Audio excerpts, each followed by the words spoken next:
नमस्कार, मैं doctor Leena Dubey FIP 13 के लिए जिस वीडियो व्याख्यान को हम तैयार कर रहे हैं शीर्षक है प्रियॉन। प्रियॉन यानी इन्फेक्शन करने वाले प्रोटीन के बने हुए संक्रमणकारी तत्व। 20वीं शताब्दी तक आते आते हम यही मानते थे कि जिन तत्वों में या पैथोजन में DNA या RNA जो पाया जाता है वही संक्रमणकारी मुख्य तत्व होता है।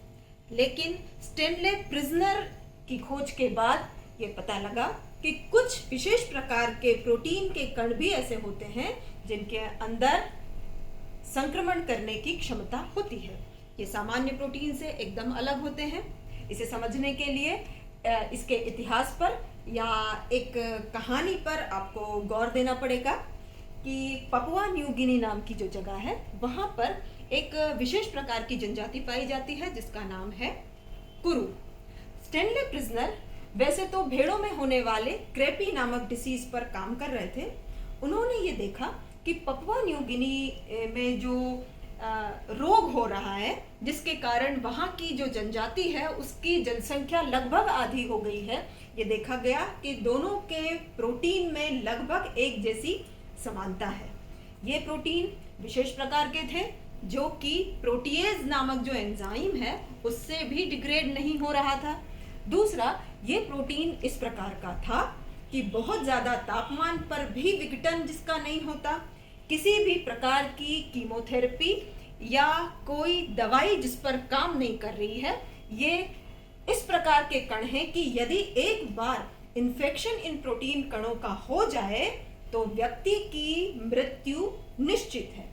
अब ये देखा गया कि जो सामान्य प्रोटीन है जिसको कि हम कॉमन प्रोटीन कहते हैं, और यदि ये पपुआ न्यू गिनी की जो प्रजाति में हमने देखा कुरु में, वो जो प्रोटीन है उसमें विशेष प्रकार का जो कण है उसको हमने नाम दिया स्कैरी प्रोटीन। ये जो स्कैरी प्रोटीन है मनुष्य के क्रोमोसोम नंबर 20 में PRP नाम से पाया जाता है यदि ये सामान्य प्रोटीन है तो। अब उस प्रजाति ने होता यह था कि किसी व्यक्ति की मृत्यु होने के बाद उसके शव को सम्मान देने के लिए उसके शव के टुकड़ों का भक्षण किया जाता था, और जो व्यक्ति भक्षण कर लेता था वो लगभग 6 से 11 महीनों के तक आते आते उसकी मृत्यु हो जाती थी।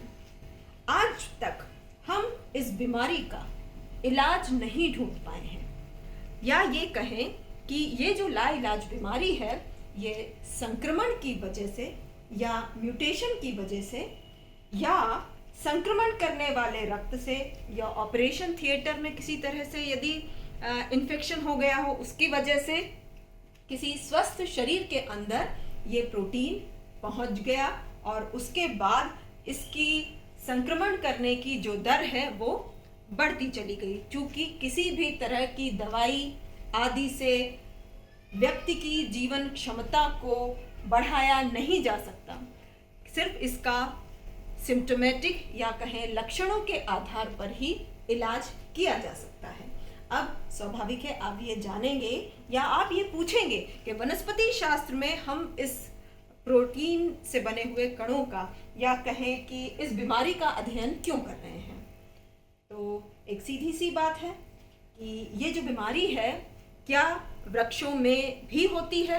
हम रिसर्च के माध्यम से ये जानना चाहेंगे क्या इस तरह के कणों पर पौधों से प्राप्त होने वाले किसी रसायन द्वारा इस प्रोटीन की रोकथाम की जा सकती है। हम ये भी जान सकते हैं, साथ ही हम कुछ रेगुलेट कर सकते हैं कि किस प्रकार से भोज्य पदार्थ एक समय से दूसरी जगह किस तरह उनका विनिमय किया जाए या रोका जाए, और साथ ही हम वनस्पति के ऊपर व्यक्ति की निर्भरता रहे खाद्य पदार्थ के रूप में, इस बात का प्रचार भी करना चाहेंगे। इन सभी तथ्यों के आधार पर वनस्पति शास्त्र में प्रियॉन को जगह दी गई है। धन्यवाद।